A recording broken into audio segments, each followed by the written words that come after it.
ಈ ಒಂದು ಇಲಾಖೆಯ ಸಿಬ್ಬಂದಿ ವರ್ಗದವರೇ, ವಿಶೇಷವಾಗಿ ನನ್ನ ಪ್ರೀತಿಯ ಮಕ್ಕಳು,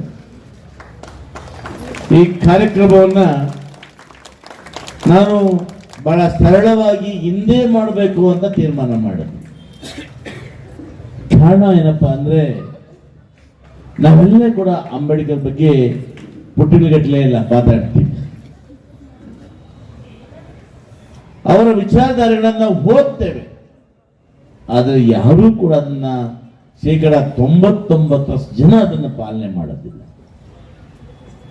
ಈ ನಿಟ್ಟಿನಲ್ಲಿ ನಾನು ಕೂಡ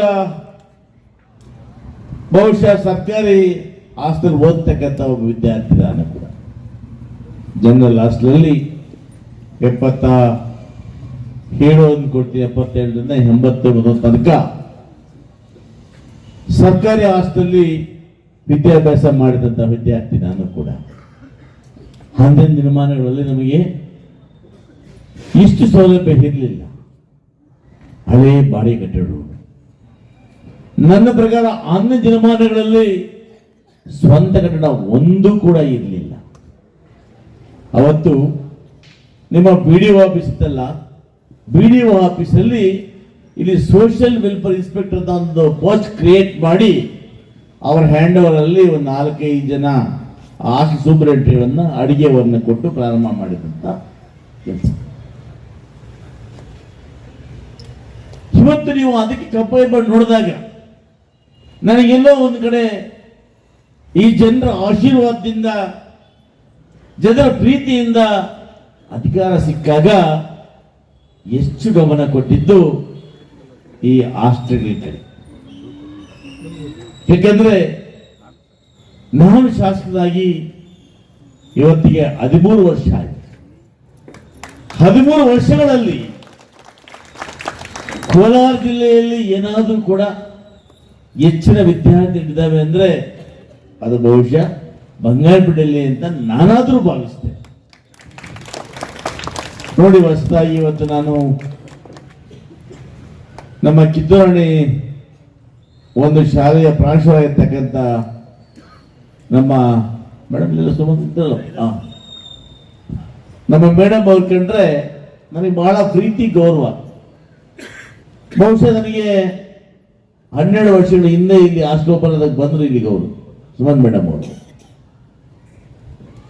ಇವತ್ತು ಕೂಡ ಬಂಗಾರಪೇಟೆಯಲ್ಲಿ ನಮಗೆ ಮೊರಾರ್ಜಿ ದೇಸಾಯಿ ಶಾಲೆ, ಕಿತ್ತೂರಾಣಿ ಚೆನ್ನಮ್ಮ ಶಾಲೆ, ದೇವರಾಜ ಅರಸು ಶಾಲೆ,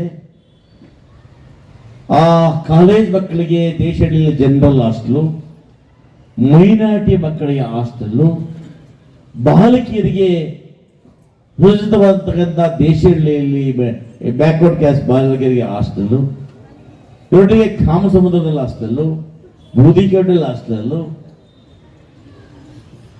ಜೊತೆಗೆ ಬಂಗಾರಪೇಟೆ ಈ ಭಾಗದಲ್ಲೂ ಕೂಡ ಹಾಸ್ಟೆಲ್ ನಿರ್ಮಾಣ ಸೌಭಾಗ್ಯ ನನಗೆ ಸಿಕ್ಕಿದ್ದಕ್ಕೆ ನಾನು ಸರ್ಕಾರಕ್ಕೆ ತಮಗೆ ಧನ್ಯವಾದಗಳನ್ನು ಅರ್ಪಿಸ್ತೇನೆ.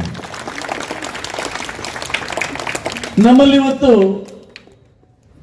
ಬಂಗಾರಪೇಟೆ ಕಿತ್ತೂರಾಣಿ ಚೆನ್ನಮ್ಮ ಹಾಸ್ಟೆಲ್ಗೆ ಜಿಲ್ಲೆಯಲ್ಲೇ ಬಹಳ ಬೇಡಿಕೆ. ನಮ್ಮ ಹಾಸ್ಟೆಲ್ಗೆ ಇವತ್ತು ಯಾಕೆ ಹೇಳಿ, ಆ ತಾಯಿ, ಆ ಪ್ರಿನ್ಸಿಪಾಲ್ ಇವತ್ತು ಗಂಡ ಹೆಂಡತಿ ಇಬ್ರು ಕೂಡ ಅಲ್ಲೇ ವಾಸ ಮಾಡ್ತಾರೆ. ಭಗವಂತ ಅವರಿಗೆ ಮಕ್ಕಳ ಬಗ್ಗೆ ಕರುಣಿಸದೇ ಇದ್ದಾಗ ಎಲ್ಲ ಮಕ್ಕಳು ನಮ್ಮ ಮಕ್ಕಳೇ ತಿಳಿದು ಇವತ್ತು ಅಲ್ಲೇ ವಾಸ ಮಾಡ್ತಾ ಆ ವಿದ್ಯಾಭ್ಯಾಸ ಕೊಡ್ತಾ ಇದ್ದಾರಲ್ಲ, ನಿಜಕ್ಕೂ ಕೂಡ ಅದು ಶ್ಲಾಘನೀಯ ಅಂತ ನಾನಾದ್ರೂ ಈ ಸಂದರ್ಭದಲ್ಲಿ ಭಾವಿಸ್ತೇನೆ. ಎಷ್ಟು ಜನಕ್ಕೆ ಭಾವನೆ ಬರ್ತದೆ, ಎಷ್ಟು ಜನಕ್ಕೆ ಪುಣ್ಯ ಸಿಗ್ತದೆ. ಈ ನಿಟ್ಟಿನಲ್ಲಿ ಇಂಥ ಅನೇಕ ಮಹನೀಯರು ಕೂಡ ಇಲಾಖೆಯಲ್ಲಿದ್ದಾರೆ ಇವತ್ತು. ಹಾಗಂದು ಎಲ್ಲ ಒಳ್ಳೆಯವರು ಅಲ್ಲ, ಕೆಟ್ಟವರು ಇದ್ದಾರೆ, ಕೆಟ್ಟವರು ಇದ್ದಾರೆ, ಸರಿಯಾಗಿ ಕೆಲಸ ಮಾಡದಿರೋರು ಇದ್ದಾರೆ, ಸರಿಯಾಗಿ ಅಡಿಗೆ ಮಾಡದಿರೋರು ಇದ್ದಾರೆ. ಎಲ್ಲ ಇರ್ಲೇಬೇಕಲ್ಲ. ಕೆಟ್ಟವರಿದ್ರೇನೆ ಒಳ್ಳೆಯವ್ರಿಗೆ ಬೆಲೆ ಇಲ್ಲ. ಹಾಗೆ ಕೆಟ್ಟವರನ್ನ ಒಳ್ಳೆಯವರನ್ನ ಎಲ್ಲರೂ ಸರಿದೂಸ್ಕೊಂಡು ಹೋಗ್ತಾ ಇದ್ದೀವಿ ನಾವು. ಆದ್ರೆ ಇವತ್ತು ಇದಕ್ಕೆ ಪೂರಕವಾಗಿ ಇವತ್ತು ನಮ್ಮ ಶ್ರೀನಿವಾಸರು ಹೇಳಿದ ಹಾಗೆ ಕಾಮಸಮುದ್ರದಲ್ಲಿ 25 ಕೋಟಿ ರೂಪಾಯಿಗಳನ್ನು ಮಂಜೂರು ಮಾಡಿಸಿದ್ದೀನಿ. ಇದರೊಟ್ಟಿಗೆ ಬಂಗಾರಪೇಟೆ ದೇಶಹಳ್ಳಿಯಲ್ಲಿ ಮೆಟ್ರಿಕ್ ನಂತರ ಬಾಲಕಿ ವಿದ್ಯಾರ್ಥಿ ನಿಲಯ ಬ್ಯಾಕ್ವರ್ಡ್ ಅಲ್ಲಿ ಇವತ್ತು 5 ಕೋಟಿ ರೂಪಾಯಿಗಳನ್ನು ಮಂಜೂರು ಮಾಡಿಸಿದ್ದೇನೆ. ಇದರೊಟ್ಟಿಗೆ ಕೋಲಾರ ಜಿಲ್ಲೆಯಲ್ಲಿ ಕಾರ್ಮಿಕ ಇಲಾಖೆಯಿಂದ ಒಂದೇ ಒಂದು ವಸತಿ ಶಾಲೆ ಕೊಟ್ಟರು. ಆ ವಸತಿ ಶಾಲೆಯನ್ನ ಗೌರವಾನ್ವಿತ ಕಾರ್ಮಿಕ ಸಚಿವರಾಗಿರ್ತಕ್ಕಂಥ ನಮ್ಮ ಸಂತೋಷ್ ಲಾಡಲ್ಲಿ ವಿನಂತಿ ಮಾಡಿ ಅದನ್ನು ಕೂಡ ಸುಮಾರು 35 ಕೋಟಿ ವೆಚ್ಚದಲ್ಲಿ ಎಡೆಸಂದಲ್ಲಿ ಪ್ರಾರಂಭ ಮಾಡ್ತೀವಿ. ಇವೆಲ್ಲವನ್ನು ಯಾಕೆ ಮಾಡ್ತೇವೆ ಅಂದ್ರೆ, ನಾನು ಪಟ್ಟಂತಹ ಜೀವನದಲ್ಲಿ ಕಷ್ಟಗಳನ್ನ ಮುಂದೆ ವಿದ್ಯಾಭ್ಯಾಸ ಮಾಡತಕ್ಕಂಥ ಯಾವ ಬಡ ಮಕ್ಕಳು ಪಡದೇ ಇರಲಿ,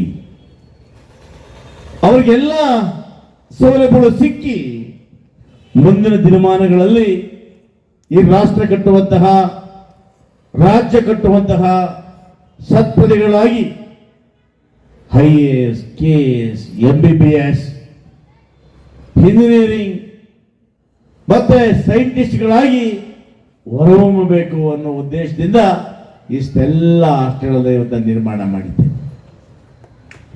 ಬಹುಶಃ ಟೀಕೆ ಮಾಡ್ತಾರೆ, ಏನ್ ಮಾಡ್ಬಿಟ್ರು ಅಂತ. ಪ್ರತಿ ಇಲಾಖೆಯ ಪುಟಗಳನ್ನು ತಿರುಗಿ ನೋಡಿದಾಗ ಗೊತ್ತಾಗತ್ತೆ ಅವರಿಗೆ. ಬರೀ ಏನೂ ನೋಡದೆ ಗಾಳಿಯಲ್ಲಿ ಬಂದು ಗಾಳಿಯಲ್ಲಿ ಮಾತಾಡ್ತಾ ಹೋದ್ರೆ ಅವ್ರಿಗೆ ಏನು ಅದು ಅರಿವಾಗೋದಿಲ್ಲ. ಈ ಸ್ಥಳವನ್ನ ಬಹಳ ಜನ ಸಮಾಜ ದ್ರೋಹಿಗಳು, ಸಮಾಜ ಘಾತಕರು ಒಬ್ಬಟ್ಟಿಗೆರೆ ಅಂತೇಳಿ ಯಾವುದೋ ಒಂದು 22ನೇ ಒಂದು ಪಾಣಿಗ ಬಿಟ್ಕೊಂಡು ಊರೆಲ್ಲ ತೋರಿಸ್ತಾರೆ, ಒಬ್ಬಟ್ಟಿಗೆರೆ.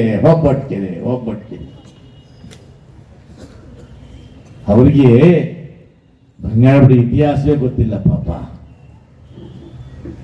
ಇದು ಒಬ್ಬಟ್ಟಿಗೆರೆ ಅಂತಕ್ಕಂಥ ಹಿತ್ತು ಯಾವಾಗ ಸ್ವತಂತ್ರ ಪೂರ್ವದಲ್ಲಿ. ಕ್ರಮೇಣವಾಗಿ ಇದು ಮರಮೂಟ್ಲಿಂದ ಬೌರಿಂಗ್ ಪೇಟೆ ಕನ್ವರ್ಟ್ ಆದಾಗ ಸಹಜವಾಗಿ ಈ ಸ್ಥಳ ಈ ನಗರ ವ್ಯಾಪ್ತಿ ಒಳಗಡೆ ಸೇರ್ಕೊಳ್ತದೆ. ಸೇರ್ಕೊಂಡಾಗ ಅಂದಿನ ಪುರಸಭೆ ಆಸ್ತಿ ಆಗ್ತದೆ. ಈ ಆಸ್ತಿಗೆ ಒಂದು ಹೆಸರು ಬೇಕಲ್ಲ, ಆ ಗುರುತುಗೋಸ್ಕರ ಒಬ್ಬಟ್ಟಿಗೆರೆ ನಿವೇಶನ ಅಂತ ಹೇಳ್ತಕ್ಕಂಥ ಪ್ರಾರಂಭ ಬಂದು 1949ನೇ ಪುರಸಭೆ ದಾಖಲೆಗಳಲ್ಲಿ ಈ ಒಂದು ಸಂಪೂರ್ಣ ಜಾಗ ಇವತ್ತು ಪುರಸಭೆ ಜಾಗ ಅಂತ ಇವತ್ತು ನಮ್ಬೋದು. ಇದನ್ನ ನಾವೊಂದು ಸ್ವಲ್ಪ ಇತಿಹಾಸ ನೋಡಿದಾಗ ಈ ಜಾಗದಲ್ಲಿ ಯಾವ್ಯಾವ ವರ್ಷಗಳಲ್ಲಿ ಏನೆಲ್ಲ ಬಂದವು ಅಂತೇಳಿ ನೋಡೋದಾದ್ರೆ 1969ರಿಂದ 70ನೇ ಸಾಲಿನಲ್ಲಿ ಮೌಲಾನಾ ಆಜಾದ್ ಶಾಲೆ ಅಂತೇಳಿ ಇವತ್ತು ಮಂಜೂರಾಯಿತು. ಅದೇ ಸ್ಥಳದಲ್ಲಿ ಇವತ್ತು ನಾವು ಮೈನಾರಿಟಿ ಹಾಸ್ಟೆಲ್ ಅನ್ನ ಕಟ್ಟಿದ್ದೇವೆ. 1978ರಲ್ಲಿ 100ಕ್ಕೆ 50 ಅಡಿಗಳನ್ನ ಕನ್ನಡ ಭವನ ಮಾಡಲಿಕ್ಕೆ ಅಂದಿನ ಅಧ್ಯಕ್ಷರಾಗಿದ್ದ ನಂದಾರವರು ಮಂಜೂರು ಮಾಡಿಸಿದ್ದನ್ನ ಇವತ್ತು ನಾವು ಕನ್ನಡ ಭವನವನ್ನು ಕಾಣಬಹುದು.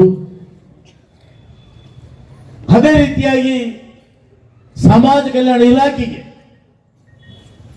1996ರಲ್ಲಿ ಹಸ್ತಾಂತರ ಮಾಡಿದಾಗ ಇವತ್ತು ಹಾಸ್ಟೆಲ್ ನಿರ್ಮಾಣ ಮಾಡುತ್ತಿದ್ದವೆಲ್ಲ ಕೂಡ ಕನ್ನಡ ಕಾಣಬಹುದು. 1999ರಲ್ಲಿ ನಮ್ಮ ಆರ್ಟಿಕಲ್ ಡಿಪಾರ್ಟ್ಮೆಂಟ್ಗೆ ಈ ಸ್ಥಳವನ್ನು ಕೂಡ ಕಾಯ್ದಿರಿಸಿ ಆದೇಶ ಮಾಡಿದ್ದೇವೆ. ಇದಾದ ನಂತರ ನಮಗೆ ಈ ನಮ್ಮ ದಲಿತ ಮುಖಂಡರು, ರೈತ ಮುಖಂಡರು, ಜನ ಹೋರಾಟದ ಫಲವಾಗಿ ನಾನು ಕೂಡ ಇವತ್ತೇ ನಿರ್ಮಾಣ ಆಗ್ತಾ ಇದೆ ಈ ಅಂಬೇಡ್ಕರ್ ಭವನಕ್ಕೆ 1.25 ಎಕರೆಯನ್ನು ಕೂಡ ನಾನು ಮಂಜೂರು ಮಾಡಿಸಿದೆ. ಎಲ್ಲಿ ಒಬ್ಬಟ್ಟಿಗೆರೆ ಇದೆ, ಯಾವನಿಗೆ ಗಂಧ ಗೊತ್ತಿಲ್ಲ, ಗಾಳಿ ಗೊತ್ತಿಲ್ಲ, ABCD ಗೊತ್ತಿಲ್ಲ, ಪಾಣಿ ತಗೊಳ್ಳೋದು ನೋಡಿ ಒಬ್ಬಟ್ಟಿಗೆರೆ. ಹೆಚ್ಚು